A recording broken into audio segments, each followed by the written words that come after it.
am going to discuss the remaining part of fundamental of surveying, जो हमारा pending बचा हुआ था। कुछ पार्ट में फंडामेंटल ऑफ सर्वेइंग का पार्ट नंबर 1 में डिस्कस कर चुका हूँ। Remaining portion is classification of survey and different type of scales used in survey. Likewise आपका plain scale, diagonal scale, vernier scale, shrunk scale along with their numericals. I will discuss my this video lecture. So please be careful. So हम start करने जा रहे हैं classification of survey.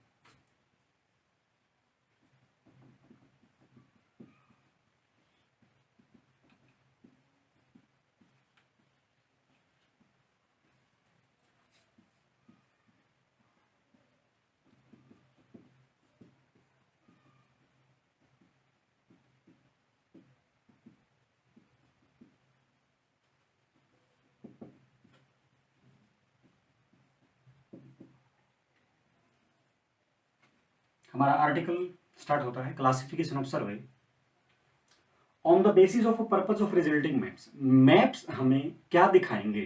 On the basis of that I am going to classify different type of surveys. अगर हम बात करते हैं पहले on the basis of accuracy, on basis of accuracy survey is classified into two categories. Number one is plain survey and number two is theodolite survey. Obvious बात है, theodolite survey is more precise. Precision की definition में पहले आपके lecture में दे चुका हूँ। Theodolite survey is more precise as compared to the plain survey. But on the basis of resulting maps, what is the classification of survey that we are going to discuss? हम वो discuss करने जा रहे हैं। तो number 1 आपका है on basis of nature of field survey, on the basis of nature of field survey. Field survey का नेचर कैसा है, उसके बेस के ऊपर आपका जो क्लासिफिकेशन होगा वो क्या होगा, हम लोग डिस्कस करते हैं। इसमें आपका number 1 classification is land survey. मैं आपको पहले बता चुका हूं, on earth surface land survey will be there, above the earth sorry below the earth surface hydrographical survey is there, and above the earth surface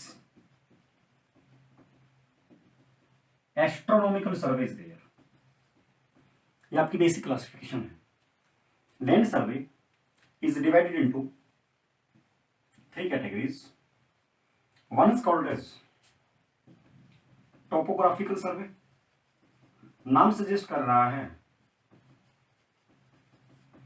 land की topography के बारे में जानना, मैन मेड फीचर्स के बारे में जानना, नेचुरल फीचर्स के बारे में जानना। नेचुरल फीचर्स मीन्स आपका हिल है, आपका रिवर्स हैं। मैन मेड फीचर्स में आपका लेक्स हैं, आपकी कोई भी बाउंड्रीज, प्लॉट बाउंड्री है, एट एक्स्ट्रा बिल्डिंग्स हैं, डैम्स हैं, सारा इस कैटेगरी में आएगा। Second one is called as आपका cadastral survey. Cadastral survey, cadastral survey basically किसी भी प्रॉपर्टीज की बाउंड्रीज को लोकेट करवाने के काम आता है। Used to locate boundaries of properties, boundaries of properties and to determine the land area. Land area को डिटरमाइन करने के काम आता है और प्रॉपर्टीज की बाउंड्रीज को लोकेट करवाने के काम आता है। Topographical survey used for man made and natural features on earth surface. Cadastral सर्वे में जो चेन यूज होती है वो रिवेन्यू चेन यूज होती है। रिवेन्यू चेन इज यूज्ड, जो कि 33 फीट लॉन्ग होती है, जिसमें 16 लिंक्स होती हैं। 33 feet long and 16 links are there. Number 3 is city survey. City survey में आपको वाटर सप्लाई सिस्टम जानना है, आपको सीवर सिस्टम जानना है। इन सभी सिस्टम्स के लिए हमारा सिटी सर्वे काम आता है। Number 2 is hydrographical survey. Number 2 is hydrographical survey. Hydrographical survey मैं आपको पूरा डेप्थ में, मैंने पहले chapter that is called as briefing of survey subject में मेन हेडिंग, मेन चैप्टर का नाम डलवाया है हाइड्रोग्राफिकल सर्वे और साउंडिंग सर्वे। पूरा डेप्थ में हम डील करेंगे। बाद में डेप्थ ऑफ सी मेजर करना है, डेप्थ ऑफ रिवर मेजर करनी है, हाइड्रोग्राफिकल सर्वे आपका काम आता है। रेंज फाइंड आउट करनी है, साउंडिंग सर्वे भी बोला जाता है, बैथीमीट्रिक सर्वे भी बोला जाता है। बैथीमीट्रिक सर्वे और it is also called as sounding survey, याद रखेंगे। Basically 2 machines are used. One is called as Weddell's sounding machine. जब डेप्थ कम होती है वेडल से साउंडिंग मशीन काम आती है, एंड जब डेप्थ ज्यादा होती है, example in the case of sea ocean, fathometer काम आता है। Are used for measurement of depth of water bodies. Water bodies means you can say rivers, you can say sea, etc. Water bodies में अगर velocity of water, velocity of a boat, velocity of a stream measure करनी है तो price metre काम आता है। Price metre ये आपका सिमिलर होता है, is similar to current meter, current meter and is used for measurement of velocities in water bodies. Water bodies में वेलोसिटीज की मेजरमेंट करने के काम आता है आपका प्राइस मीटर। तीसरा आपका है एस्ट्रोनॉमिकल सर्वे। जो आपका एस्ट्रोनॉमिकल सर्वे है ये किसी भी पॉइंट की लोकेशन डिटरमाइन करवाने के काम आता है। To determine location of a place और you can say point.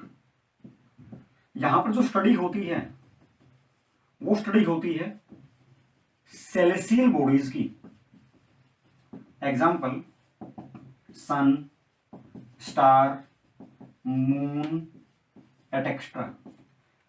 Fundamental और जो कोऑर्डिनेट्स होते हैं यू कैन से लैटिट्यूड काम आएगा, आपका लॉन्गिट्यूड काम आएगा एटसेट्रा। लैटिट्यूड लॉन्गिट्यूड की मदद से हम लोग किसी भी पॉइंट के लोकेशन डिटरमाइन करवा सकते हैं।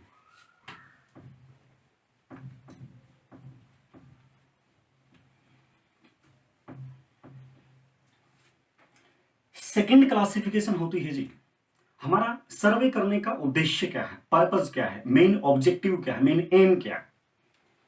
तो number 2 classification is based upon objective, aim, purpose of survey. हमारा पर्पस क्या है उसके बेस के ऊपर we are going to classify the survey. Number 1 is engineering survey. हम लोगों को buildings, dam, road, railway track, railway route, इन सब के बारे में जानना है, हमारा इंजीनियरिंग सर्वे होगा। Number 2 military survey. Military survey आपका survey conducted for layout of a war. कोई भी युद्ध होने वाला है उसका लेआउट कंडक्ट करवाने के लिए और लेआउट डालने के लिए हम लोगों को मिलिट्री सर्वे करना पड़ता है। लॉन्चिंग ऑफ मिसाइल्स के लिए, लॉन्चिंग ऑफ मिसाइल्स के लिए हमारा मिलिट्री सर्वे होता है। Number 3 is mine survey. Basically ये हमारा used for reserves of rocks and minerals. Rocks and minerals, minerals और रॉक्स कहां पर मिलेंगे? आपका बेसिकली यू कैन से खान जो होती हैं, example in Jharkhand, in Jharkhand near by Dhanbad आपका कोयले की खान है, तो कोल माइंस, तो किस सर्वे के द्वारा प्राप्त हुआ में? माइन सर्वे के अकॉर्डिंग। तो माइन सर्वे आपका इसके लिए काम आता है। Example coal mines in Jharkhand. Mine survey के लिए बेसिकली इंस्ट्रूमेंट जो यूज होता है that is called as a mining dial. Mining dial is a theodolite fitted with a compass, fitted with a compass। Mining dial जो है एक theodolite होता है जो कि कंपास के साथ फिट रहता है। Is used for mining purposes. Mining purposes के लिए यूज होता है। नंबर 4 इसमें आएगा आपका geological survey. Number 4 is geological survey. Geological survey earth के different stratas, example inner core, outer core, lower mantle, upper mantle crust, each and everything. तो to know about different layers of earth surface हमारा काम आएगा geological सर्वे। 5वां geographical सर्वे। Geographical सर्वे, geographical सर्वे basically जो काम आएगा कोई भी कैचमेंट एरिया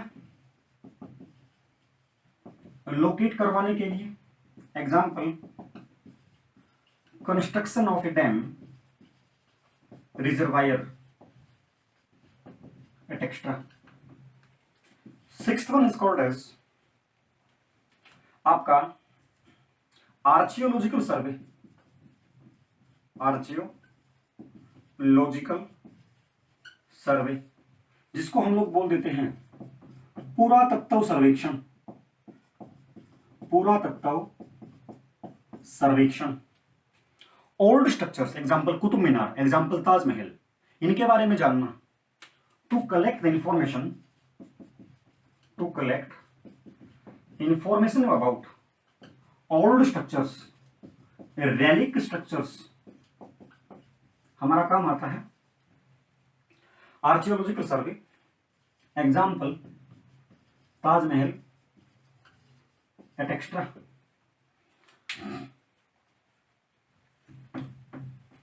नंबर 3 क्लासिफिकेशन है इंस्ट्रूमेंट यूज्ड के आधार पर।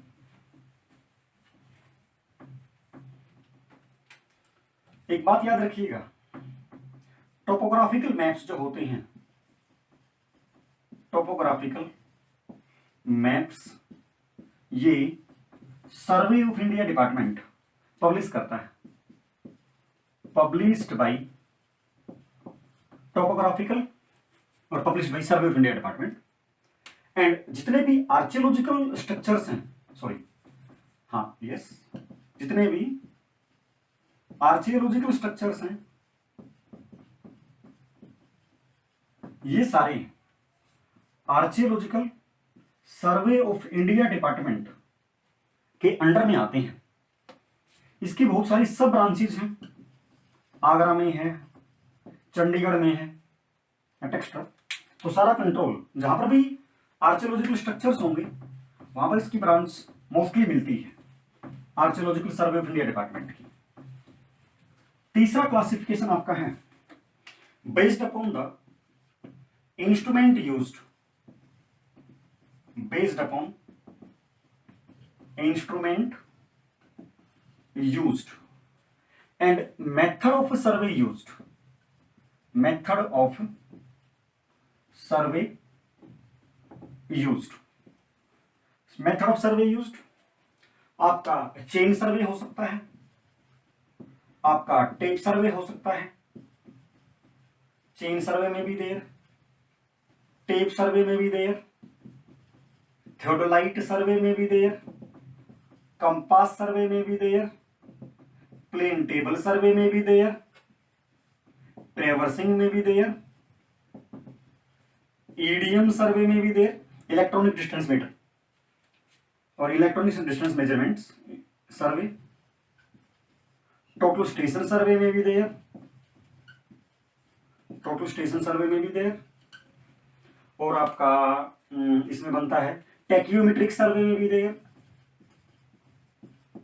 टेक्योमेट्रिक सर्वे में भी देर, इसमें बनता है आपका फोटोग्रामेट्रिक सर्वे में भी देर, फोटोग्रामेट्रिक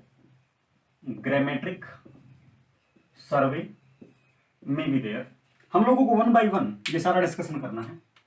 चेन सर्वे में देखिएगा, मैंने आपको बताया था हॉरिजॉन्टल डिस्टेंस होता है, वर्टिकल डिस्टेंस होता है, हॉरिजॉन्टल एंगल होता है एंड वर्टिकल एंगल होता है। चेन जो है वो केवल हॉरिजॉन्टल दूरी मेजर करती है, वर्टिकल दूरी मेजर नहीं करती है, हॉरिजॉन्टल एंगल वर्टिकल एंगल कोई मेजरमेंट नहीं करती है। टेप सर्वे हॉरिजॉन्टल दूरी भी वर्टिकल दूरी भी, एंगल्स की मेजरमेंट नहीं होती है।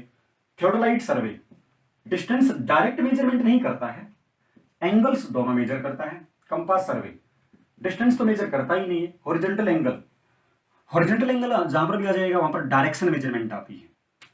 कंपास सर्वे basically directional measurement, directional measurement होती है, वर्टिकल एंगल नहीं होता है।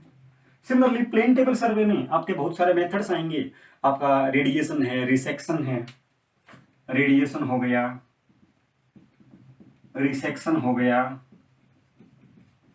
आपका इंटरसेक्शन हो गया, आपका ट्रैवर्सिंग हो गया। ट्रैवर्सिंग का एक मेथड तो ऊपर ही है प्लेन टेबल सर्वे, बाकी ट्रैवर्सिंग के और भी मेथड्स होते हैं, आप कैसे भी करवा सकते हो। कंपास ट्रैवर्सिंग, थियोडोलाइट ट्रैवर्सिंग, हम 1 बाय 1 सारे चैप्टर्स में डिस्कस करेंगे। ये fast needle method, loose needle method, loose needle method, traversing by direct observation of angles, angles में भी included angles, internal angles, external angles, deflection angle कोई भी हो सकता है। ईडीएम सर्वे में डायरेक्ट मेजरमेंट होती है, स्लोप डिस्टेंस मेजरमेंट करने के काम आता है, स्लोप डिस्टेंस मेजरमेंट करने के काम आता है। एक इलेक्ट्रॉनिक थियोडोलाइट होता है साथ में। Total station survey horizontal distances, vertical distances, sloping distances, angles, RL of different points automatically निकाल के दे देता है, डिफरेंट पॉइंट्स ऑटोमेटिकली निकल के आ जाता है। टेक्योमेट्रिक सर्वे, टेक्योमीटर जो होता है ये एक प्रकार से थियोडोलाइट ही होता है।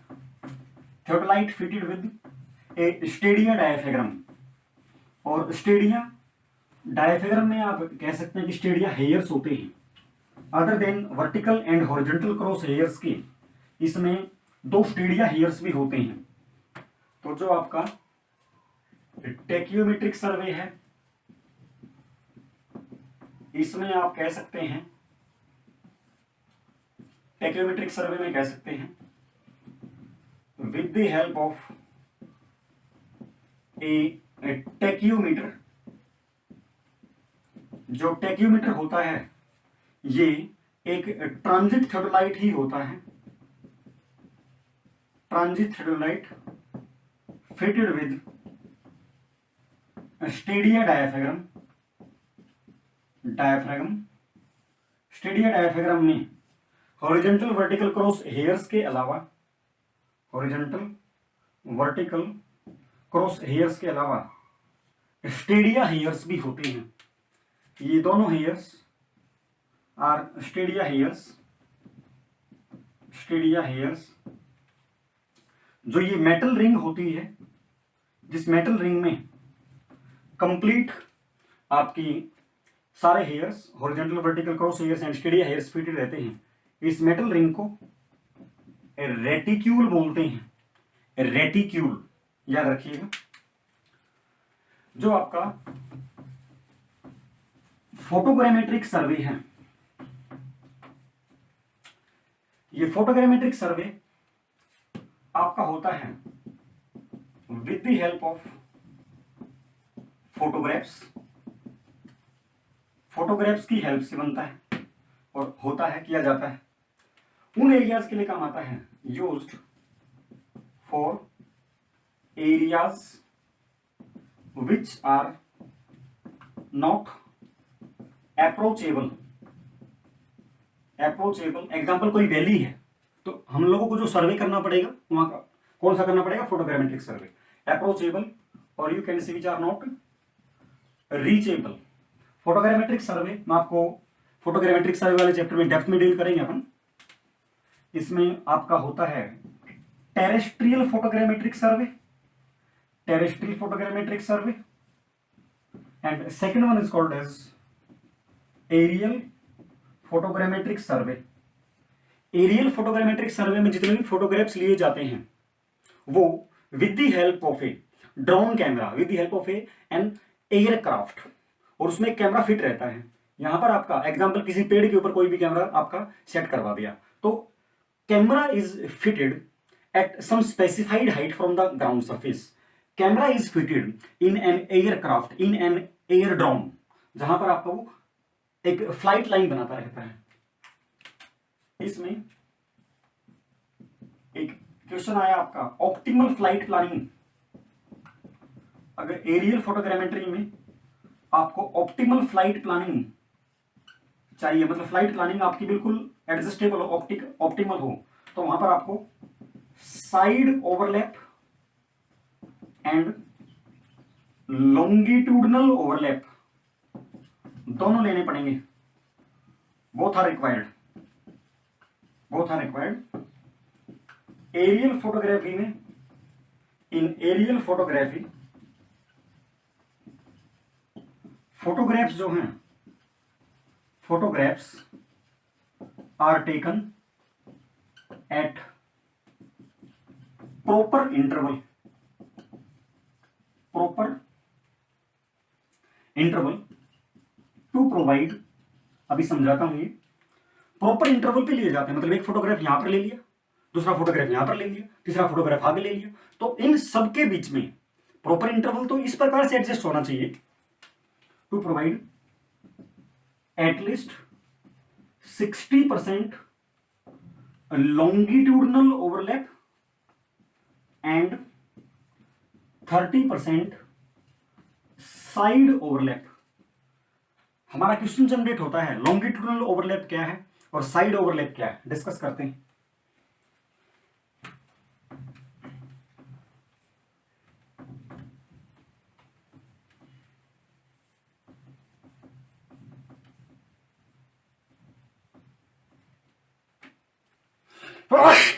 Sorry,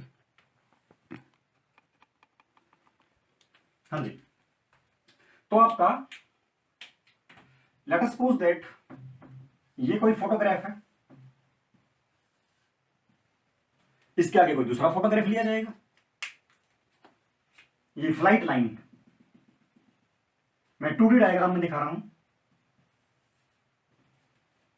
this is flight line. तो ध्यान से देखिएगा, जो दूसरा फोटोग्राफ आएगा उस दूसरे फोटोग्राफ में कम से कम मेन डायरेक्शन में जो ओवरलैप होगा वो ओवरलैप आपका 60% ओवरलैप, याद रखिए। एंड जो ये साइड ओवरलैप ये चल रहा है, जो this one, this overlap must be 30% side overlap. कई बुक्स में आपको साइड ओवरलैप को ट्रांसवर्स ओवरलैप भी बोल देते, लेटरल ओवरलैप भी बोल देते, याद रखिएगा। Late us suppose that this is your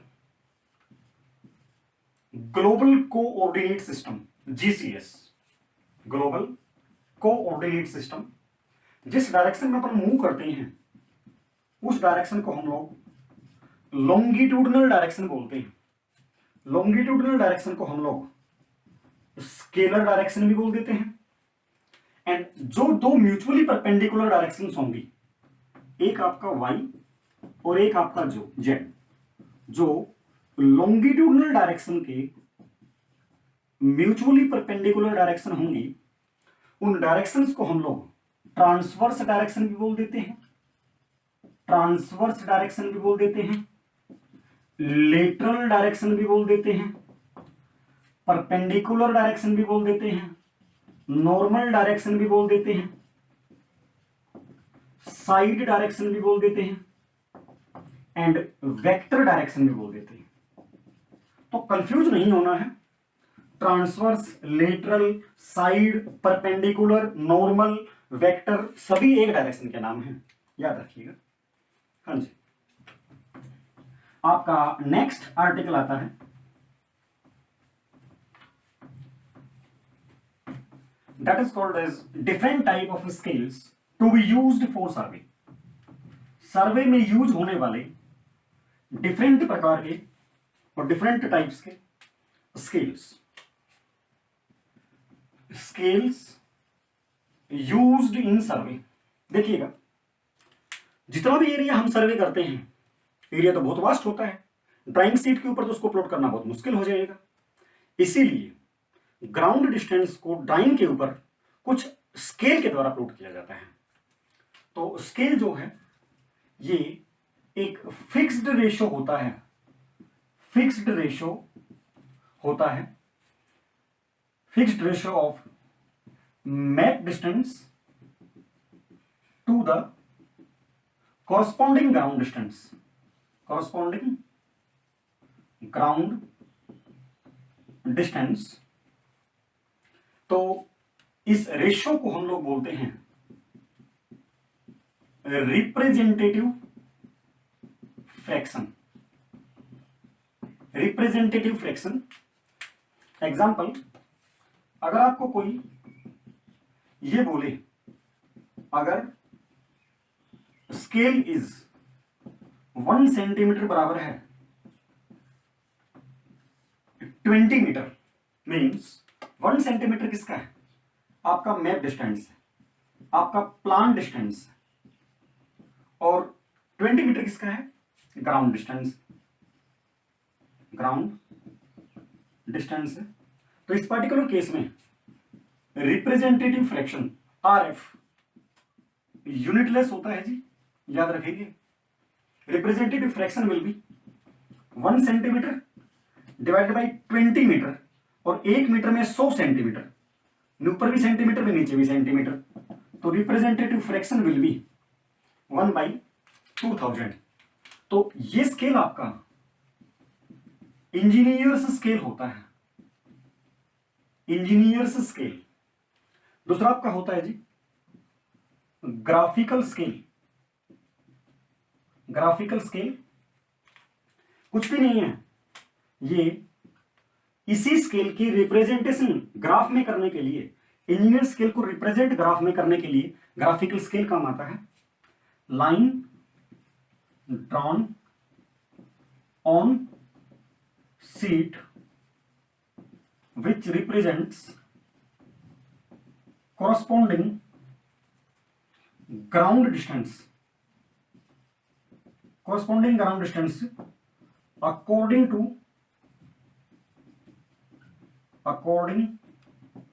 to scale adopted is called as the graphical scale।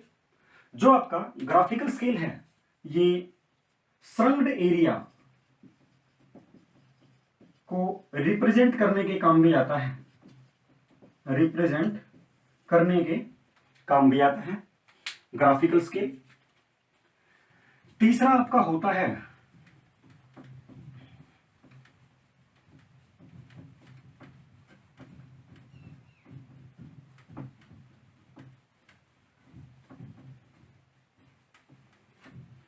Number 3 is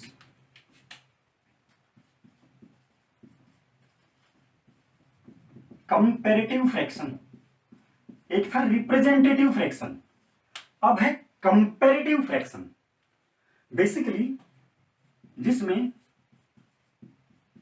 representative fraction तो सेम हो, ऐसे दो स्केल्स जिसमें रिप्रेजेंटेटिव फ्रैक्शन तो बराबर हो, 1 in 2000 1 in 2000, बट एक के अंदर जो ग्रेजुएशंस हैं वो किलोमीटर्स में है, एक के अंदर जो ग्रेजुएशंस हैं वो माइल्स में है, एक के अंदर जो ग्रेजुएशन वो सेंटीमीटर में है, दूसरे के अंदर ग्रेजुएशन जो फीट में है। तो ये कंपैरेटिव फ्रैक्शन दिखाता है। बट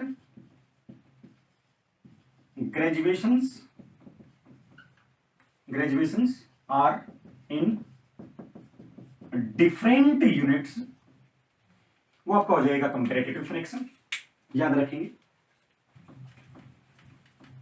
आपका, ये बात याद रखिएगा, जो स्केल होता है ये हमेशा एरिया के इनवर्सली प्रोपोर्शनल होता है, मतलब जितना बड़ा स्केल होगा उतना छोटा एरिया होगा। एग्जांपल देख लेते हैं।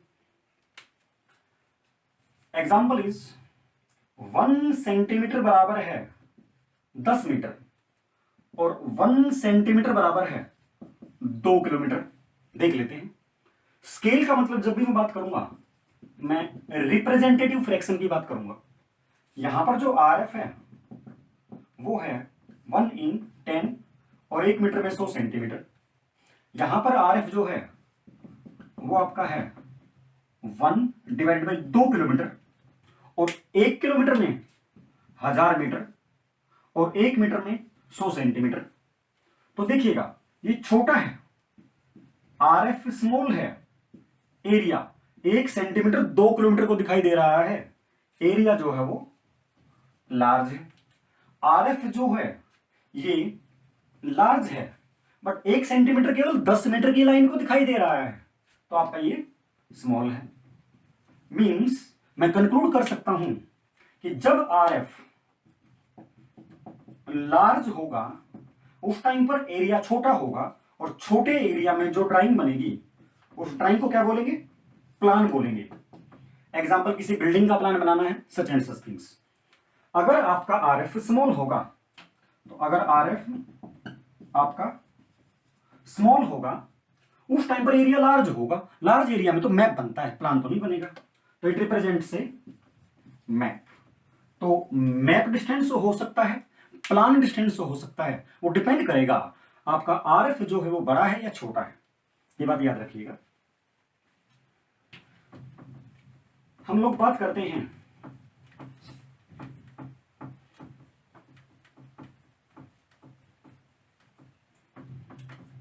जो स्केल है ये डिवाइड किया गया है 3 कैटेगरीज में। एक लार्ज स्केल, एक मीडियम स्केल, एक small scale. 1 centimetre less than 10 metre, less than equal to 10 metre हो तो लार्ज स्केल। 1 सेंटीमीटर 10 मीटर से 100 मीटर के बीच में हो तो मीडियम स्केल, और 1 सेंटीमीटर 100 मीटर से ज्यादा हो तो आपका स्मॉल स्केल के कैटेगरी के अंदर आपका आएगा, याद रखिएगा। कई बार on the basis of purpose of survey, purpose of survey क्या है, पर्पज ऑफ सर्वे क्या है और स्केल एडॉप्टेड क्या है, ये कई बार डायरेक्ट वैल्यू पूछ ली जाती है एग्जाम में। तो इस टेबल को आप बिल्कुल ध्यान से याद रखिएगा, ये टेबल आप डायरेक्ट याद रखनी है। हाँ जी, तो आपके सामने टेबल है डिफरेंट स्केल्स एडॉप्टेड की, आपको याद रखनी है। बिल्डिंग साइट्स के लिए less than equal to 1 in 1000, town planning schemes and reservoirs के लिए 1 in 5000 से लेकर के 1 in 10,000, 1 in 25,000 respectively. Cadastral survey के लिए 1 in 500 to 1 in 5,000। Geographical survey के लिए 1 in 50,000 to 1 in 1 crore 60 lakhs। Cross sections के लिए 1 in 100 to 1 in 200। Longitudinal sections में हॉरिजॉन्टल स्केल के लिए 1 in 1000 to 1 in 20,000 and vertical scales के लिए 1 in 1000, 1 in 100 टू 1 in 200, याद रखिएगा। तो हम लोग बात करते हैं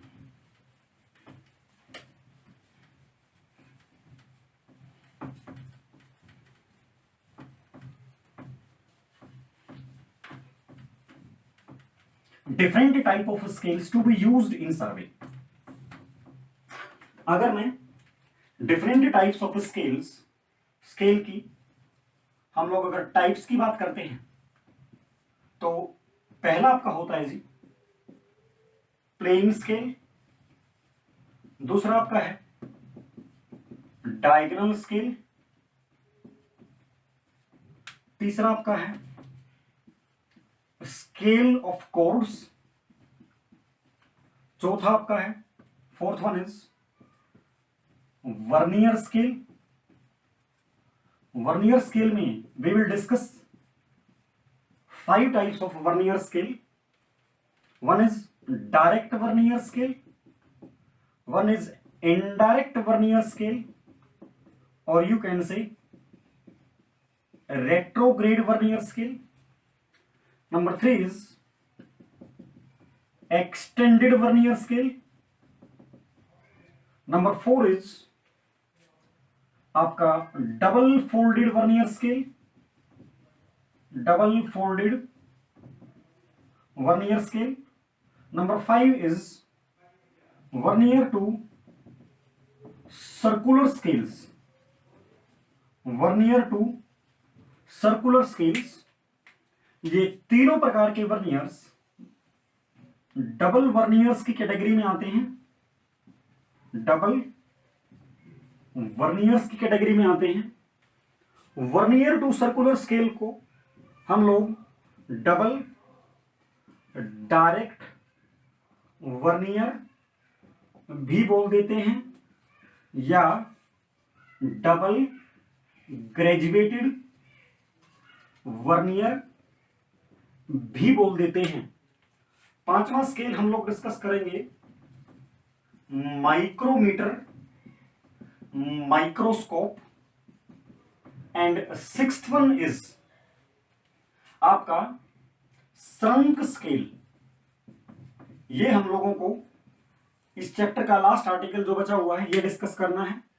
shrunk scale and vernier scale are very very important for numerical problems, numerical problems। तो इन दोनों स्केल्स की जो न्यूमेरिकल प्रॉब्लम्स हैं that I will discuss in my next video, but basics of each and every scale मैं इसी video में आपके साथ डिस्कस करने वाला हूं। तो हम लोग स्टार्ट करते हैं प्लेन स्केल।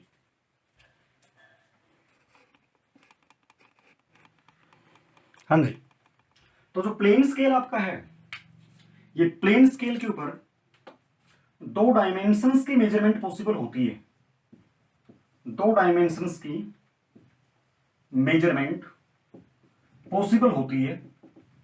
वो पेयर कोई भी हो सकता है, it may be meter centimeter et extra, और you can say units and tenths et extra, unit tenth pair, tenth 100th pair. तो एग्जाम्पल हम लोग मार्क कर सकते हैं 10 मीटर, 100 मीटर। मीन्स अगर हम लोग इस स्केल की कंस्ट्रक्शन देखते हैं तो कंस्ट्रक्शन में आप ये कह सकते हैं this is 0 meter, this is 100 meter, this is 100 meter, 200 meter, this is 300 meter. तो this will be divided into 10 equal parts, each and every part will be of 10 meter. तो आप कोई भी पेयर इसमें ले सकते हैं। दूसरा आपका होता है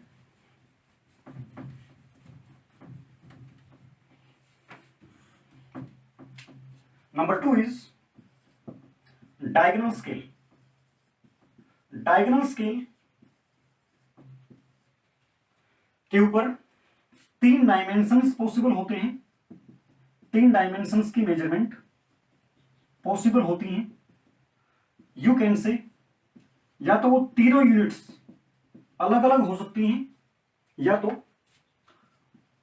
केवल एक यूनिट होगी एंड इसके जो फ्रैक्शंस होंगे, fractions up to second decimal point तक ये स्केल मेजर करता है।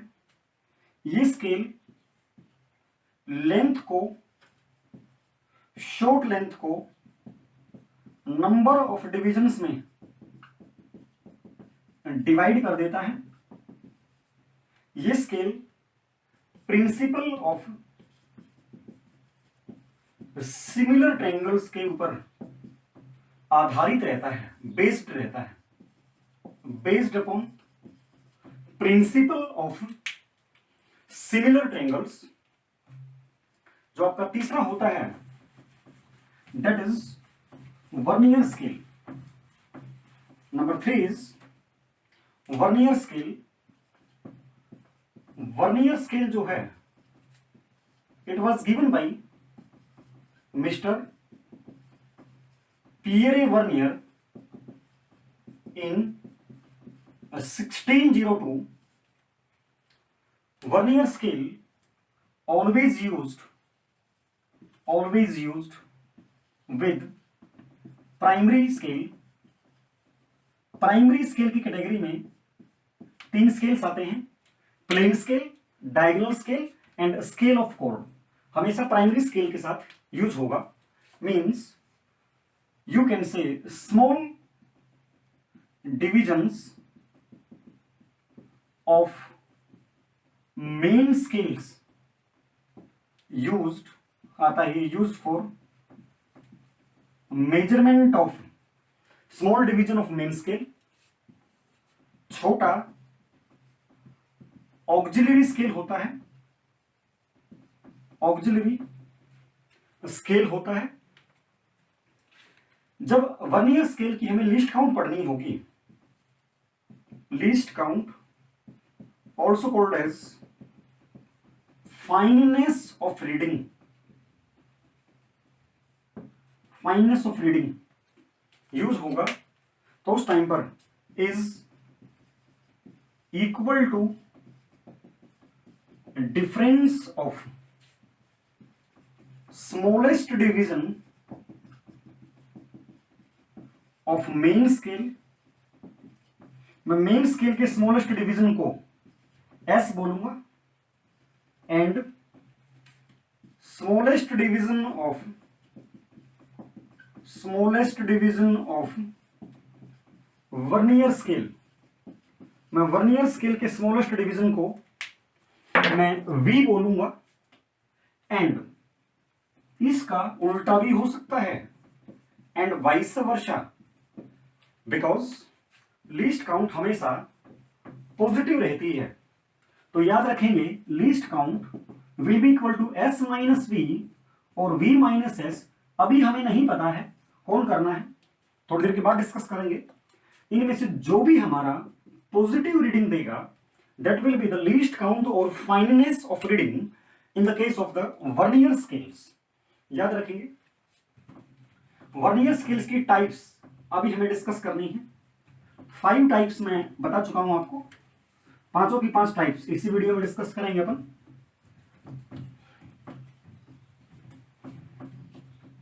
अगर हम बात करते हैं नंबर 4 की, scale of chord, scale of chord, ये बेसिकली एंगल मेजर करने के काम आता है, used for measurement of, measuring angle of a long chord without protractor. Protractor की हेल्प के बिना ही एंगल मेजर करके दे देता है स्केल ऑफ कॉर्ड्स। बेसिकली नाम सजेस्ट कर रहा है लॉन्ग कॉर्ड। तो हम लोग कर्व्स वाले चैप्टर में पढ़ेंगे, 2/3 light method is there, 1/3 light method is there.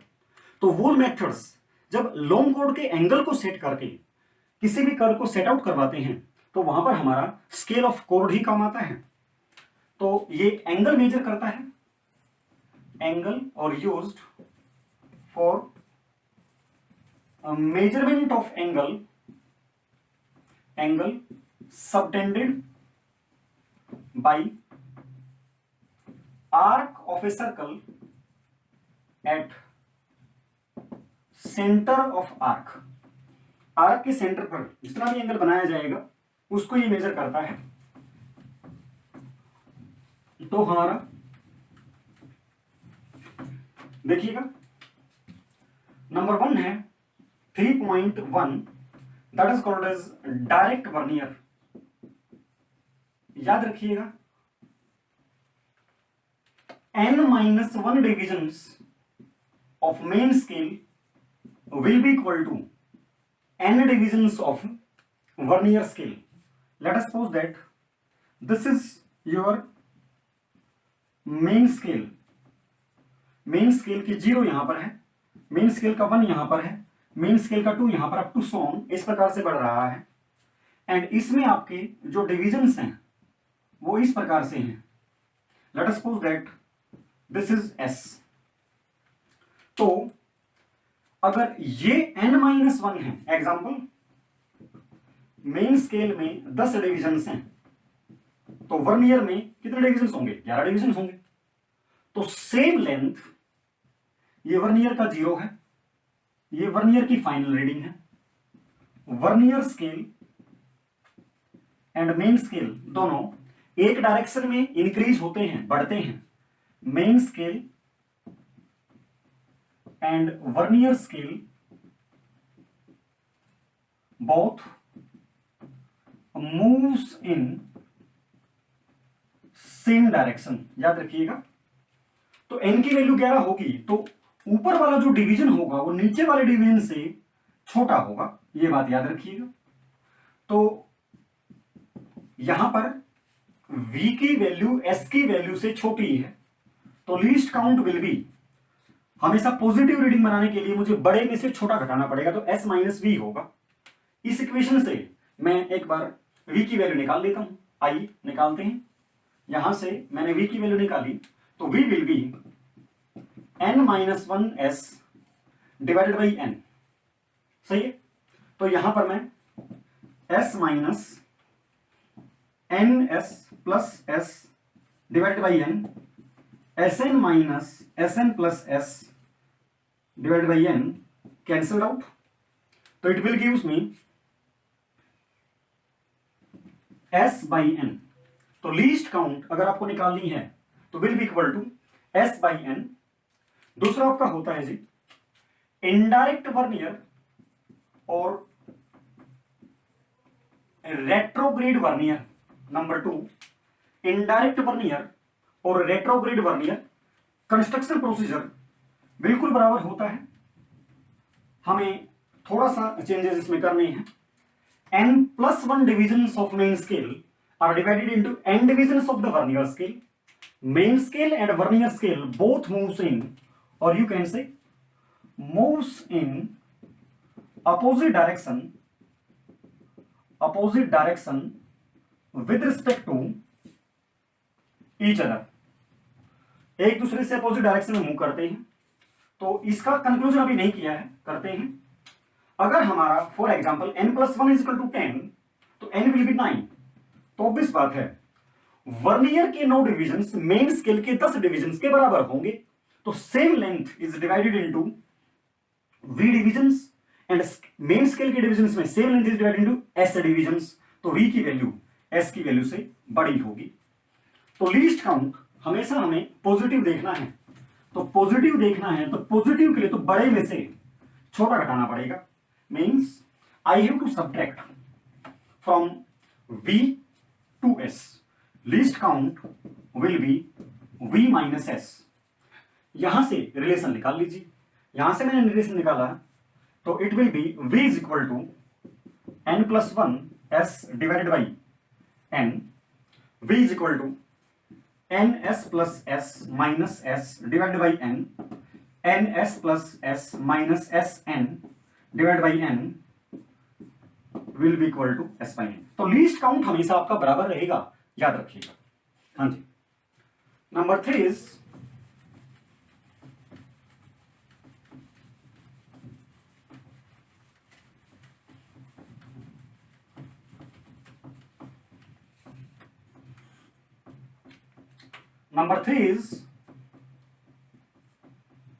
Extended vernier. Extended vernier basically use होता है जब मेन स्केल के डिविजन्स बहुत छोटे हैं, used when divisions of main scale are very small. Use किया जाता है in astronomical sextant. Astronomical sextant, sextant एक प्रकार से थियोडोलाइट होता है, एस्ट्रोनॉमिकल पर्पस के लिए यूज होगा। ऐसा थियोडोलाइट जो एस्ट्रोनॉमिकल पर्पस के लिए यूज होगा उसमें एडिशनल लेवल, मैं आपको थियोडोलाइट के चैप्टर में पढ़ाऊंगा, horizontal bubble tube, vertical bubble tube, altitude bubble tube, एक एडिशनल लेवल और भी होता है, that is called as striding level tube. Striding level tube is there and also used in ebony level। Level की type होती है ebony level, ebony level में भी देर, डंपी लेवल में भी देर, टिल्टिंग लेवल, आपका ऑटो लेवल, आपका रिवर्सिबल लेवल। तो एबनी लेवल में आपका एक्सटेंडेड वर्नियर यूज होता है। डबल वर्नियर्स की कैटेगरी में आता है, डबल वर्नियर्स की कैटेगरी में आता है। डबल वर्नियर्स बेसिकली क्या होते हैं, आपका डायरेक्ट हो या इनडायरेक्ट, डायरेक्ट और इनडायरेक्ट दो वर्नियर्स, दो डायरेक्ट और इनडायरेक्ट वर्नियर्स को one above the another place किया जाता है, one above the another place किया जाता है, जिनका zero common zero point, means index mark जो होता है वो कॉमन जीरो पॉइंट होता है, याद रखिएगा।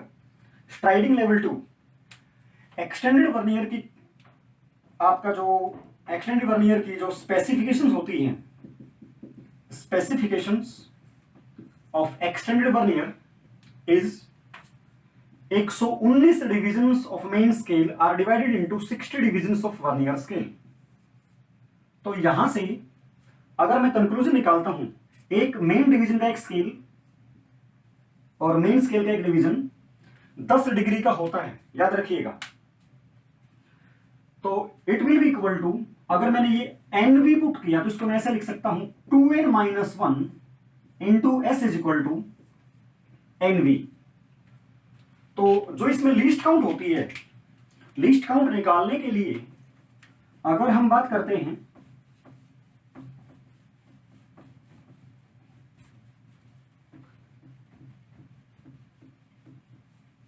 देखिएगा, तो 2n minus 1 s is equal to N V, तो v is equal to 2n minus 1 s divided by n। तो लीस्ट काउंट, या वहां पर v के साथ तो n नहीं था, s के साथ n माइनस 1 और n प्लस 1 था, यहां पर 2n माइनस 1 और 2n प्लस 1 है, तो it will be equal to 2s minus v।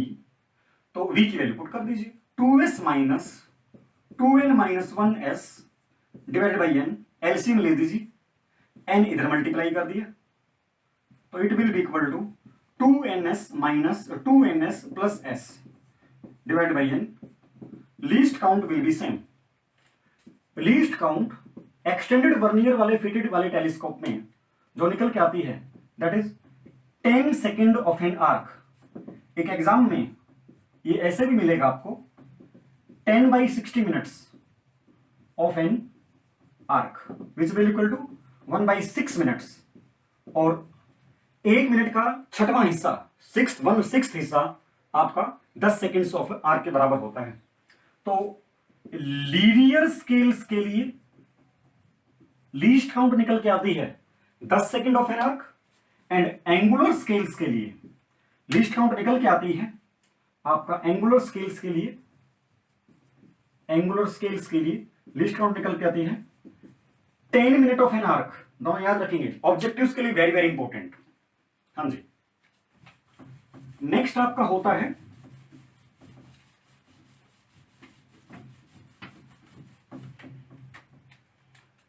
Number 3.4 is double folded vernier. Double folded vernier बता चुका हूं, डबल वर्नियर्स लीनियर के लिए भी काम आएंगे, एंगुलर के लिए भी काम आएंगे। एंगुलर में ऐसे थियोडोलाइट्स जिनका और ऐसे कंपासेस जिनका 0 सेंटर पे होगा उसके साथ ये यूज होते हैं। डबल फोल्डेड वर्नियर्स के 19 divisions of main scale are equal to आपका 20 डिविजन्स ऑफ वर्नियर स्केल। तो बुक्स में आपको इस प्रकार से डेटा मिलेगा, ये 9.5 divisions of main scale are divided into 10 divisions of vernier scale which gives me the least count of 3 minutes. याद रखिएगा। And last one is vernier to the circular scales. Vernier to the circular scales, vernier to circular scales 3.5। Double direct vernier कह सकते हैं, double graduated vernier कह सकते हैं।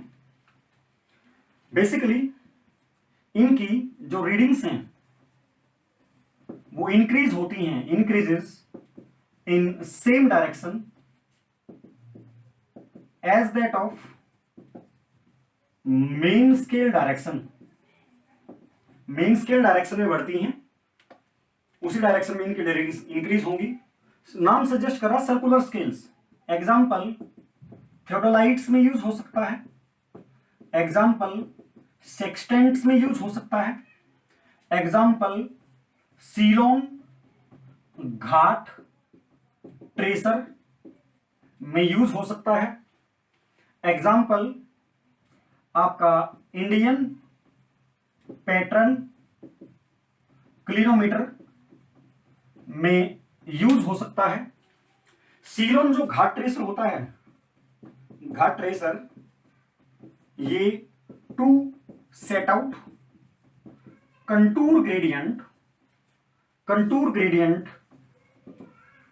इन hilly areas, to set out the contour gradient in hilly areas आपका काम आता है सीलोन घाट ट्रेसर।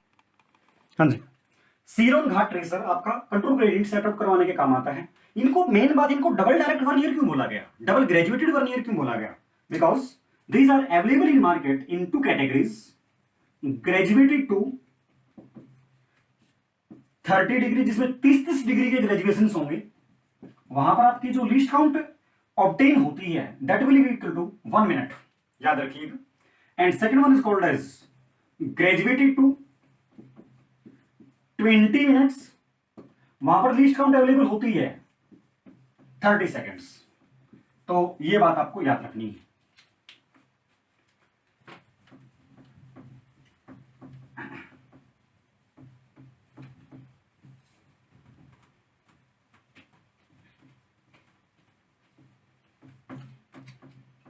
हाँ जी, नंबर 5वां स्केल आपका है माइक्रोमीटर माइक्रोस्कोप।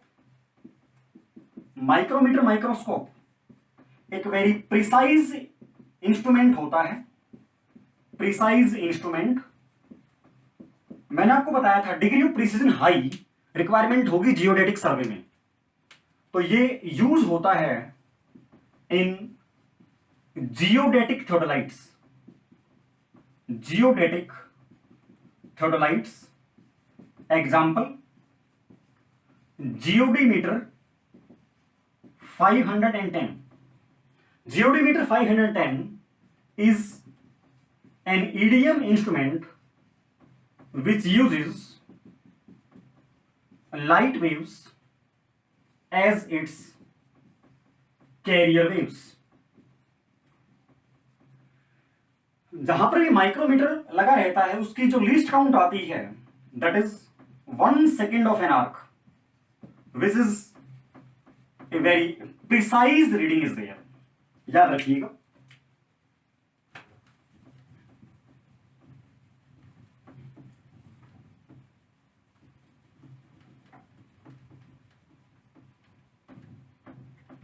हाँ जी, आपका 6th स्केल इज एक इंपोर्टेंट नोट है। कोई भी error, any error on a drawing sheet किसी भी कंडीशन में 0.25 mm से बड़ी नहीं होनी चाहिए। Means a good draughtsman, a good draftsman can distinguish a reading of 0.25 mm or 0.025 centimetre. याद रखिएगा। नोट नंबर 2 इज हमारा एक स्केल पेंडिंग है that is shrunk scale. Discuss करते हैं इसके बाद। आपका जनरल केस में फॉर लोकेटिंग एन हाईवे, कोई भी रोडवे या हाईवे को लोकेट करवाने के लिए हम लोगों को सर्वे जो कंडक्ट करवाना पड़ता है उसमें जो स्टेप्स होते हैं, सबसे पहला हमारा होता है ट्रैफिक सर्वे। हमें पहले ट्रैफिक देखना पड़ता है। Example origin and destination studies. Origin and destination studies. फिर सर्वे ऑफ इंडिया डिपार्टमेंट से टोपोग्राफिकल मैप्स लेकर के मैप की स्टडी करनी पड़ती है। After that reconnaissance survey is there, means site का मुआयना करना पड़ता है। आफ्टर दैट डिटेल्ड सर्वे, जो भी साइट हमारी फाइनल होती है उसके लिए डिटेल्ड सर्वे करना पड़ता है। एग्जांपल वहां का रेनफॉल डेटा कलेक्ट करना पड़ता है। एग्जांपल सोइल की बियरिंग कैपेसिटी कैलकुलेट करनी पड़ती है। Eight extra high flood level देखना पड़ता है। such and such things. And number 5th step is there, you can say final location survey। Detailed survey प्राप्त करने के बाद ही पता चलेगा कौन सी लोकेशन हमारी फाइनल होगी। That is final location survey. Final location survey mark करने के लिए हम लोग एक टेम्परेरी बेंचमार्क सेटअप करके और रोड की सेंटर लाइन मार्क कर लेते हैं। टेम्परेरी बेंचमार्क आपका सेटअप करवा के हम लोग जो आपका फाइनल जो लोकेशन सर्वे होगा, final location survey, that is marking of central line. मैं सेंट्रल लाइन को पूरे सब्जेक्ट में ऐसे लिखूंगा, marking of central line of roadway on sheet, drawing sheet, and after that this final center line is transferred to the ground. हमारा next article और last article is shrunk scale. Last article is shrunk scale. एक बात और है, आप कभी भी doubt मत रखिएगा कि आर्क लेंथ 12 किलोमीटर के साथ 1 सेंटीमीटर ज्यादा होती है या 18.5 किलोमीटर के साथ 1 सेंटीमीटर ज्यादा होती है। मैं आपके साथ प्रूफ दे देता हूं। Late us suppose that this is 18.5 kilometre for example, this is 18.5 kilometre, this is L/2, this is L/2। हमें आर्क लेंथ में और कॉर्ड लेंथ में डिफरेंस मेजर करना है। तो ऑब्वियस बात है, ये पूरा L, ये मान लीजिए, late us suppose that this is assumed to be L, this is L dash, this is L dash, this is theta. तो L will be equal to R into theta, और you can say theta is equal to 18.5 L हमारा है divide by R 6370, और theta की value मैंने radiance में निकाल ली। यहां से अगर हम बात करते हैं इस ट्रेंगल में, ये एक राइट एंगल्ड ट्रेंगल है, दोनों साइड में ले लीजिए, राइट एंगल्ड ट्रेंगल, ये आपका 90 डिग्री एंगल है। तो ये R है, ये θ/2 है, ये θ/2 है, तो R θ/2, तो ये value will be equal to R cos θ/2, R sin θ/2। तो L'/2 is equal to R sin θ/2।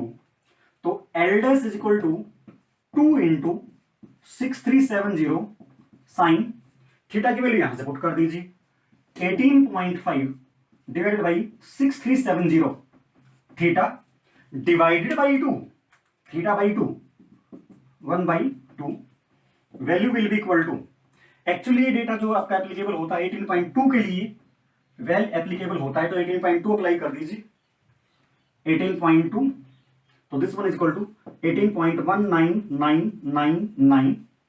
तो ऑब्वियस बात है, therefore error will be equal to 18.20 metre minus 18.199, that is equal to 1 into 10⁻⁻5 kilometre, which is equal to 1 centimetre. तो don't confuse कि 12 kilometre के साथ 1 centimetre का difference होता है या 18.2 किलोमीटर के साथ 1 सेंटीमीटर का डिफरेंस होता है। प्रूफ आपके सामने, कभी भी कंफ्यूज नहीं होना है।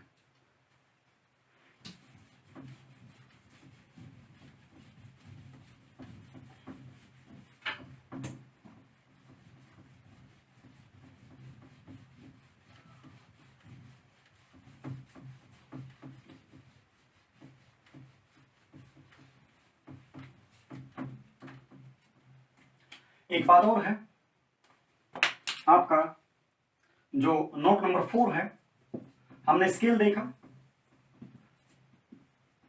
Map distance divided by ground distance.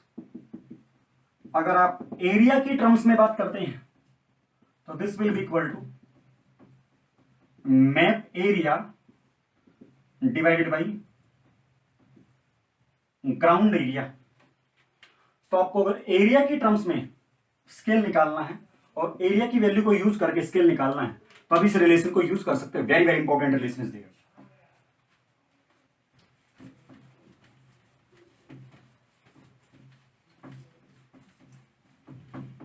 Now हमारा लास्ट आर्टिकल, लास्ट एक pending article, that is called as shrunk scale, हम लोग डिस्कस करते हैं। हाँ जी, जो हमारा श्रंक स्केल होता है, ये कोई स्केल नहीं होता है, ये एक फैक्टर होता है जिसके अकॉर्डिंग हमारी ड्राइंग श्रंक कर जाती है। That factor is called as shrinkage factor. मैं इसको एक एग्जाम्पल के तौर से समझाता हूं। एग्जाम्पल, आपके पास कोई पेपर है, उस पेपर की फोटोकॉपी करवाना चाहते हैं। एक पेपर के ऊपर आपने जितना भी डेटा लिख रखा है, उस डेटा को आप 0 नंबर की कॉपी करवाते हैं, तो डेटा तो उतना ही रहता है, लेकिन उस डेटा का, उस राइटिंग का स्केल चेंज हो जाता है। उसी स्केल को अपन क्या बोलेंगे? Shrunk scale, shrinkage factor. तो ड्राइंग का स्केल चेंज होना due to photocopy, due to पानी गिरना, ड्रॉपलेट गिर जाती है तो स्केल चेंज हो गया, इरेज हो गया, सच एंड सच थिंग। तो जनरल केस में example, if engineers scale is 1 centimetre बराबर है 100 मीटर फॉर एग्जांपल, एंड एक मैं एग्जांपल ले लेता हूं, एक 10 सेंटीमीटर लाइन श्रंक हो जाती है 8 centimetre, 10 centimetre line shrunk to 8 centimetre length. तो हम लोगों को जनरल कंडीशन में 1 सेंटीमीटर 100 मीटर के बराबर है, तो 10 सेंटीमीटर 1000 मीटर के बराबर होगा। और अब 1 सेंटीमीटर 100 मीटर के बराबर है, 10 सेंटीमीटर 1000 मीटर के बराबर होगा। जब 8 सेंटीमीटर बच गया, ग्राउंड के ऊपर थोड़ी डिस्टेंस खत्म हो गई, ग्राउंड के ऊपर तो वो वही रहेगा। तो अब 8 सेंटीमीटर 1000 मीटर के बराबर होगा ऑन ग्राउंड, क्योंकि ग्राउंड के ऊपर कभी भी डिस्टेंस थोड़ी चेंज होगा। आपने ड्राइंग इरेज कर दी, इसका मतलब थोड़ी कि पृथ्वी वहां से खत्म हो गई, ऐसा थोड़ी होगा। तो जो श्रंक स्केल होगा, shrunk scale, new scale, reduced scale, shrunk scale बोल लीजिए, न्यू स्केल बोल लीजिए, रिड्यूस्ड स्केल, तीनों का नाम एक ही होता है, बराबर है। जनरल केस में 8 सेंटीमीटर 1000 मीटर को दिखा रहा है, तो 1 मीटर में 100 सेंटीमीटर, कैंसल आउट कर दीजिए, तो it will be equal to 1 divide by 1250, 8 1 जा 2 8 2 एंड दिस वन इज 4, तो ठीक, 8 centimetre is equal to 1 divide by 1250 means पहले 1 सेंटीमीटर 100 मीटर के बराबर था, अब 1 इन 1250 का मीनिंग क्या है चेक कर लेते हैं। 1 बराबर है 1250, अभी तक तो ये बराबर है। Let us suppose that this one is centimeter and my mistake, this one is 12500 because इसका representative fraction will be equal to 1 by 10,000, तो 12500, तो 12500, तो ये भी सेंटीमीटर में होगा, तो which will be equal to shrunk scale आपका 1 सेंटीमीटर 125 मीटर के बराबर हो गया ग्राउंड सरफेस पर। इसको मैं अगर एरिया की टर्म्स में या मैथमेटिक्स की टर्म्स में सोल्व करता हूं, तो this one will be equal to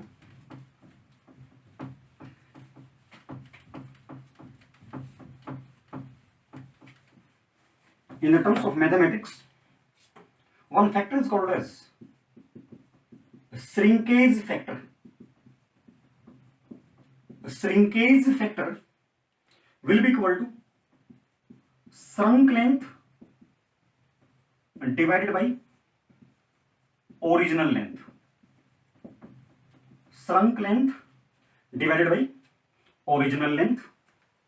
Shrunk length is also called as, or measured length or wrong length is there, and shrunk scale will be equal to a shrinkage factor multiplied by original scale. Original scale, ये अभी एक example दिया था, scale का मतलब representative fraction होगा, तो shrunk RF will be equal to original RF। तो अगर मैं बात करता हूं जो हमारी करेक्टेड लेंथ होगी, corrected length will be equal to shrunk length मतलब measured length, measured length divided by आपका श्रिंकेज फैक्टर, याद रखिएगा। सिमिलरली करेक्टेड एरिया, क्योंकि एरिया हमेशा लेंथ के स्क्वायर में प्रोपेगेट होता है, वॉल्यूम हमेशा लेंथ के क्यूब में प्रोपेगेट होता है।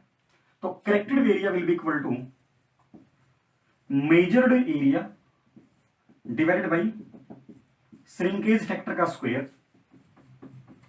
Corrected volume will be equal to measured volume divided by shrinkage factor का cube. And you can say, अगर हम इस करेक्टेड लेंथ की बात करते हैं दूसरी टर्म्स में, इसका एग्जांपल देख लेते हैं, उसी एग्जांपल को प्रूफ करेंगे अपन जो हमने पहले थोड़ी देर पहले डिस्कस किया है। अगर मैं बात करता हूं करेक्टेड लेंथ की, तो आप इस टर्म्स में भी बोल सकते हैं RF of wrong scale, because थोड़ी देर पहले मैंने बोला है कि मेजर्ड लेंथ हमारी श्रंक लेंथ होगी, RF of wrong scale multiplied by wrong length. Wrong length का मतलब श्रंक लेंथ, श्रंक लेंथ का मतलब measured length, shrunk length, shrunk length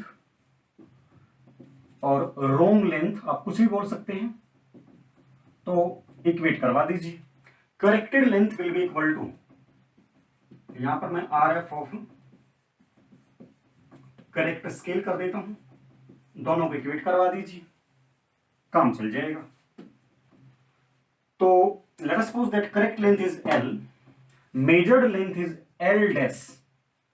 तो RF ऑफ रॉन्ग स्केल मैंने बोल दिया RF dash, and RF of correct scale मैंने बोल दिया RF नॉर्मल। तो L will be equal to RF dash divided by RF into wrong length L dash. Similarly, corrected area A will be equal to RF dash divided by RF whole square, because बता चुका हूं थोड़ी देर पहले, area तो square की terms में propagate करता है, मल्टीप्लाइड बाई आपका measured area A dash. Similarly volume के लिए एप्लीकेबल होगा।